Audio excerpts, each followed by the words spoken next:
besides, being writing about spirituality, I'm also a novelist. And novelists, you're creating characters. And as you create characters, those characters kind of come alive. And they come alive as if they had a soul, although they're invented. But they come alive through the choices that they make. And to me, I think that goes somewhat to the core of the question of soul and spirit, that in some sense we are the choices that we make. And so, like, who makes that choice? If there's no soul, like, who, how is it that one person might choose, to share their bread with somebody else, and somebody else might choose to eat it all and keep it all to themselves? I don't know. To me, that goes into the mystery.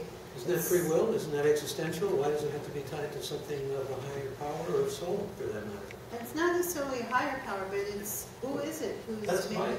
That's my question. It's the self. That's my question also. Is so that if we're talking about does everyone have a self, or most people have a self, that seems relatively self-evident. But is self and soul, are they synonymous terms for those on the panel? No. No, not at all for me. As I said, if you imagine yourself becoming me, do you lose yourself because of that? Even if you have all my memories? Am I only the sum of my molecules? I think that because the idea of the soul, you can give it other names. You can say, you can come up with terms like self and begin to drift towards using the term soul into a more physical one. But that's just using language to try to get away from what I consider the ultimate concept here. Yes, I have faith. I have faith the ceiling will fall down. Why? Because it's based on my experience. But I don't have faith that I have a soul. That's a direct observation. I will use the word faith. I'm happy with that. But do you distinguish it from physically observable things? Absolutely. So it's a dualistic philosophy. It's a what? It's not a philosophy. Well, it's a dualistic concept, then. There's an in here and an out there. What I say is, yes, they have to be called dualistic. The spiritual and the physical are There is a spiritual complementary. world, and there is a physical world, and through me, they are connected.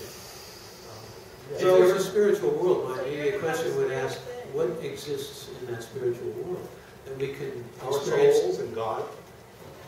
I mean, but the immediate question comes back to how can we experience that through our senses, or can we? No, not So it's metaphysical, it's above the physical.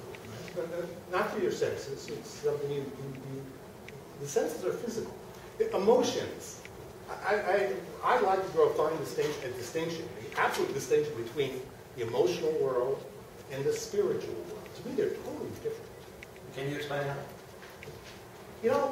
Most of these issues, I can't explain it except by parable, which is a traditional way that people explain things. In other words, if you ask me to explain this thing, I had an argument with a physicist in which he said, your comment about whether I see red or blue is a nonsense question.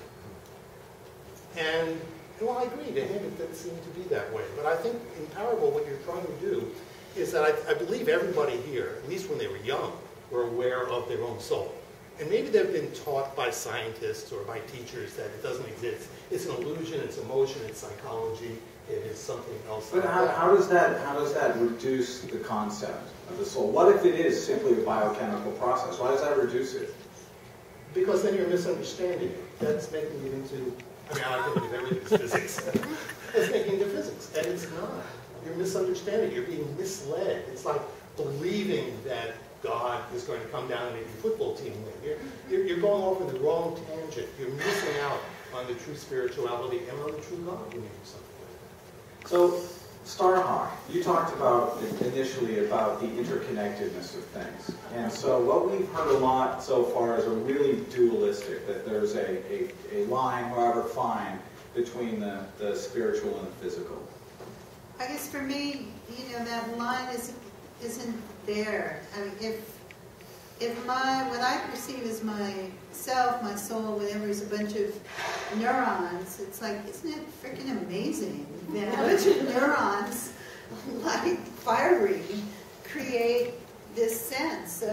self and being and rapture and wonder and emotion and grief and all of those things that go into who I am or who you are.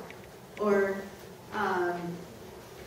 if you take a breath in and you consider that the actual atmosphere we're breathing was created by life as a response to a crisis way back billions of years ago when life ran out of food, original life being, little bacteria that fermented things and started to run out of big molecules in the primal seas, and suddenly, somehow, it arranged itself into a molecule that, if you look at it, has this beautiful pattern, like a four-leaf clover, and has this almost miraculous quality of taking sunlight, reverberating with it, and using that energy to transform water and air into food. That's pretty awesome, right? And that miracle process off-gas the oxygen that we breathe in, that life had to learn how to use because originally it was poisonous to life.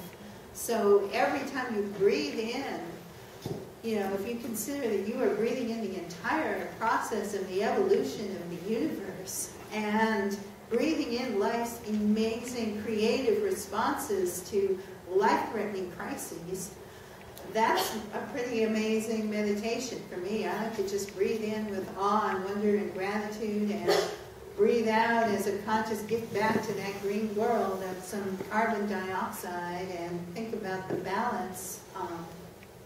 That's all science. I didn't get that out of some mystical vision. I got that out of reading books about science, right? But to me, it's the most awesome. It's more awesome or wonderful than Moses parting the Red Sea or something else, which I love. Their stories, their metaphors, their narratives. But science really tells us. Science has got some really good stories right now, I'd say, right? And maybe it's all stories. It's all part of that virtual world our brains are creating. I think our brains need to create stories as well as images and all those other things. But I think science has some really, really great stories.